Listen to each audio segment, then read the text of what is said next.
जय श्री राम मित्रों। आज अपने एक मित्र के प्रश्नों का उत्तर देने के लिए आए हैं। उस मित्र के 3 प्रश्न थे और शायद आप लोगों के भी वही प्रश्न हो सकते हैं, आप लोगों के भी मन में कभी वो प्रश्न आते हों। सबसे पहला प्रश्न उसका यही था कि गुरु कौन होते हैं। दूसरा प्रश्न है गुरु किसे बनाए, और तीसरा है क्या कथावाचक को गुरु बनाया जा सकता है। तो इसमें सबसे पहले प्रश्न को उत्तरों को क्रम से ही लेते हैं। सबसे पहला प्रश्न था गुरु कौन होते हैं। तो प्रत्येक मनुष्य के जीवन में 4 गुरुओं का अहम योगदान होता है। केवल 4 गुरु वो होते ही होते हैं, आप चाहे हाँ बोलिए चाहे ना बोलिए। प्रत्येक मनुष्य के जीवन में 4 गुरु आते हैं। सबसे पहले गुरु होते हैं दैहिक गुरु, जो आपके माता पिता होते हैं। दूसरे नंबर पे आते हैं आपके शैक्षिक गुरु, जो आपको शिक्षा देते हैं अ ब स ग ख ग ग घ ये सब पढ़ाने के लिए, 1 2 3 ये सब पढ़ाने के लिए आपके शैक्षिक गुरु आते हैं।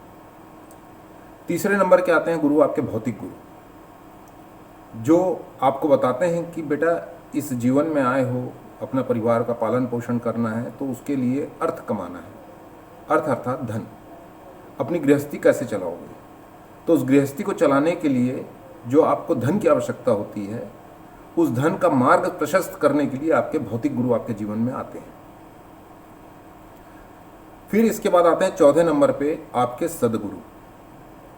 सदगुरु कौन हो सकते हैं, ये मनुष्य तय नहीं करता, गुरु स्वयं तय करते हैं कि किसे शिष्य बनाना है।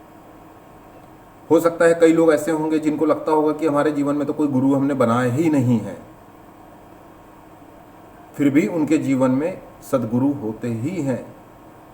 वो कहेंगे मैं भगवान को नहीं मानता तो गुरु को कैसे मानूं। तो जिस व्यक्ति ने इसको ये ज्ञान दिया है कि बेटा ईश्वर को मत मानो, गुरु को क्यों मानते हो, वो भी इसका सदगुरु है। तो गुरु तो हैं, कहीं ना कहीं से प्रत्येक मनुष्य के जीवन में इन 4 गुरुओं का योगदान होता है। इन 4 गुरुओं के बिना आपका जीवन नहीं चल सकता। अब सबसे पहली चीज, गुरु कौन होते हैं ये तो समझ में आ गया।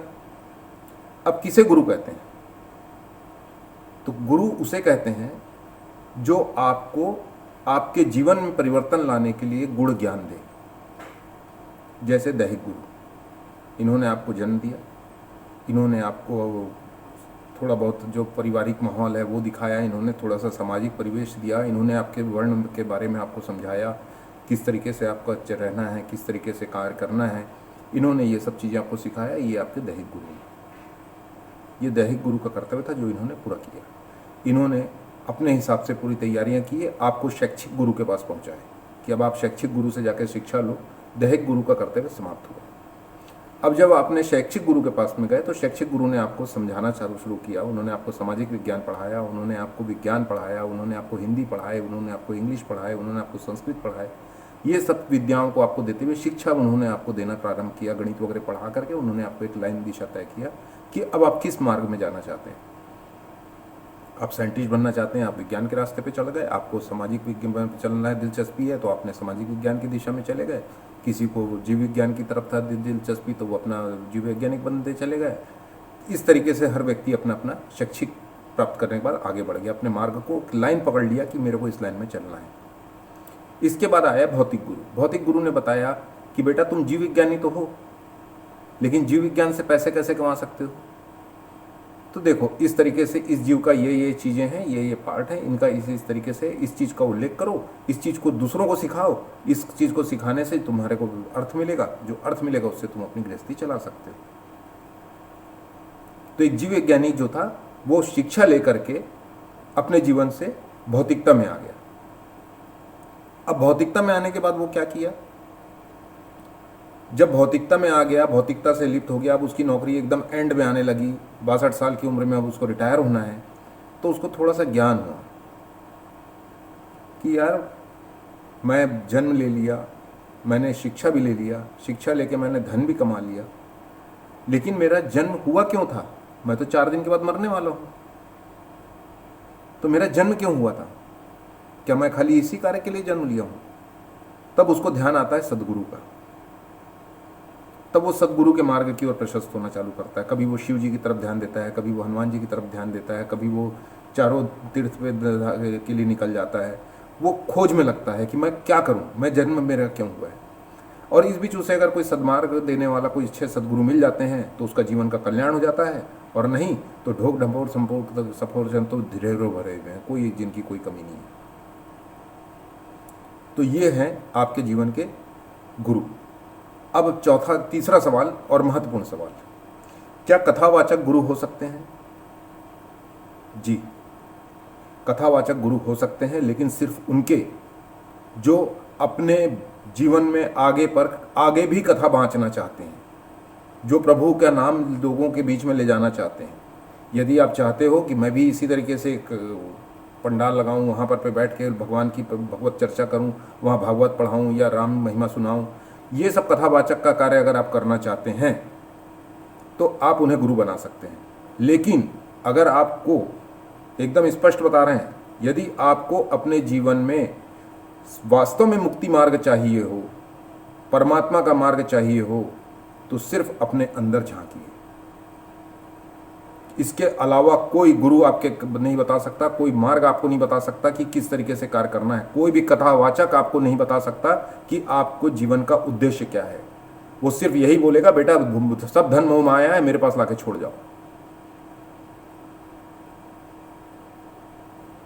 नहीं, सदगुरु वो होते हैं जो आपको मृत्यु बताते हैं, जो आपको बताते हैं कि बेटा तूने जी लिया, अब तू अपने जीवन का मकसद जान कि तेरे जीवन का मकसद क्या है। तू अपने अर्थ को समझ कि तेरा अर्थ क्या है इस पृथ्वी में। तो परमात्मा को झांकने के लिए क्या करना होगा आपको? साधना। आप साधनाएं करिए, अपने अंदर उतरने का प्रयास कीजिए। अगर आपने अपने जीवन में कभी गुरु नहीं बना है तो एकदम स्पष्ट आप हनुमान जी को गुरु बना लीजिए। हनुमान जी के सामने किसी भी शुभ दिन, शुभ मुहूर्त देखते हुए हनुमान जी की एक तस्वीर रखिए, उनके सामने एक नारियल लेकर के बैठ जाइए, प्रभु के सामने बोलिए, प्रभु मैं अपना सब कुछ आपके ऊपर समर्पण करता हूँ, आप ही मेरे गुरु बन रहे हैं, आप ही मेरे गुरु बन जाइए, आप ही मुझे मार्ग दिखाइए। ये बोल करके आप सब कुछ हनुमान जी पर निछावर कर दीजिए। आपके जीवन के सारे सदगुरु समस्त सब कुछ आपको मिलना अपने आप शुरू हो जाएगा, जैसे ही आपने हनुमान जी को अपना गुरु बनाए और उनको सब कुछ अपना समर्पण कर दिए। ध्यान रखिएगा, समर्पण जरूरी है, बिना समर्पण के आपको कुछ नहीं मिलेगा। आप समर्पण करिए, हनुमान जी ही आपके लिए सबसे बड़े सदगुरु साबित हो जाएंगे, क्योंकि इस पृथ्वी में सिर्फ हनुमान जी हैं जो आपके बीच में हैं अमर रूप में, हमेशा आपके साथ रहते हैं, हमेशा आप लोगों के ऊपर कृपा बरसाते हैं। हनुमान जी के ऊपर कृपा इसलिए है क्योंकि उनके ऊपर राम जी का हाथ है। राम जी इसलिए हैं क्योंकि उनके साथ में शिव और ब्रह्मा तीनों हैं। तो जब ये तीनों मिले हुए हैं, तीनों का रूप में एक हनुमान जी है, तो इनसे बढ़कर के तो कोई गुरु अपने जीवन में हो ही नहीं सकते। ब्रह्मा ने उन्हें देह दिया, शिव ने उन्हें अपनी शक्ति दी, और विष्णु जी ने उन्हें अपना वरदान दिया अमरत्व का। तो ये जब तीनों चीजें जो मिल गई और हमारे बीच में हैं, तो इससे बेहतर हम लोगों के जीवन में और कुछ नहीं हो सकता। तो सब कुछ त्यागिए, सब कुछ छोड़िए। यदि आपको वास्तव में गुरु को जानना है तो आप अपने परम इष्ट को मानिए और परम इष्ट के ऊपर सब कुछ समर्पित कर दीजिए। इसके अलावा और कोई मुक्ति का मार्ग नहीं होता। गुरु का महत्व आप लोग समझ गए हैं, एक बार फिर से दोहरा देते हैं। प्रथम गुरु जो होते हैं वो आपके दैहिक गुरु ही होते हैं। जो हमेशा कहा जाता है कि माता पिता प्रथम गुरु होते हैं, तो माता पिता प्रथम गुरु होते हैं वो इसी नाम से होते हैं क्योंकि उन्होंने आपको देह दिया। बिना शरीर के आप कुछ नहीं कर सकते। आपको परमात्मा पाना है तो आपको देह चाहिए। जब आपने देह को ले लिया तो उसके बाद में आपने शिक्षा ले लिया। शिक्षा ले लिए तो आपको उससे भौतिकता भी मिल गई। भौतिकता मिल गई तब आप जानिए कि आपको क्या सतगत धर्म में जाना है, किस चीज़ में जाना है। तो आगे बढ़ने के मार्ग प्रशस्त करने के लिए आशा है कि आप लोगों को इसमें कुछ प्रश्नों के उत्तर मिल गए होंगे। यदि नहीं मिले हैं तो आप लोग कमेंट में दे दीजिएगा, उनके भी उत्तर हम अवश्य देने का प्रयास करेंगे। जय श्री राम, जय हनुमान जी।